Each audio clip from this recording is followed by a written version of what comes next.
നമസ്കാരം. പശ്ചിമേഷ്യയിൽ തങ്ങളുടെ സാന്നിധ്യം കൂടുതൽ ശക്തമാക്കുന്നതിന്റെ ഭാഗമായി അമേരിക്ക അവരുടെ നാവികസേനയുടെ പ്രധാനപ്പെട്ട കപ്പലുകളിൽ ഒന്നായ, അതല്ലെങ്കിൽ അമേരിക്കയിലെ തന്നെ ഏറ്റവും വലിയ യുദ്ധക്കപ്പലുകളിൽ ഒന്നായ USS നിമിറ്റ്സിനെ അവരുടെ സെൻട്രൽ കമാൻഡിന്റെ ആസ്ഥാനം കൂടിയായ ബഹ്റൈനിലെ ഖലീഫ ബിൻ സൽമാൻ തുറമുഖത്തേക്ക് എത്തിച്ചിരിക്കുകയാണ്. ഏകദേശം 5000-ലധികം നാവികസേനാംഗങ്ങൾ സ്ഥിരമായി ഈ കപ്പലിലുണ്ടാകും.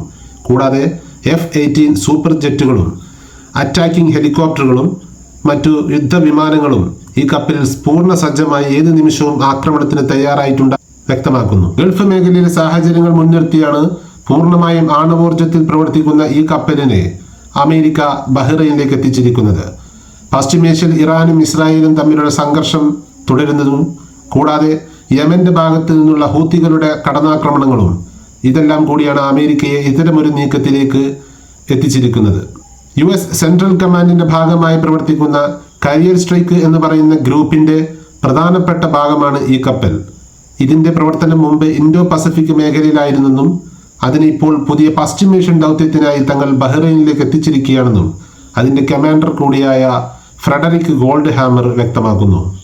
വടക്ക് കിഴക്കൻ ആഫ്രിക്ക മുതൽ പശ്ചിമേഷ്യ വഴി ഏഷ്യയിലെ 21 രാജ്യങ്ങളുടെ സുരക്ഷാ പ്രവർത്തനങ്ങൾ ഏകോപിപ്പിക്കുന്നത് കരിയർ സ്ട്രൈക്ക് എന്ന് പറയുന്ന ഈ ഗ്രൂപ്പാണ്. 2020 ശേഷം ഇതാദ്യമായാണ് അമേരിക്കയുടെ 5ാം കപ്പൽ പടയുടെ ആസ്ഥാനമായ ബഹ്റൈൻ തുറമുഖത്തേക്ക് വിമാനവാഹിനി കപ്പൽ എത്തിച്ചിരിക്കുന്നത്.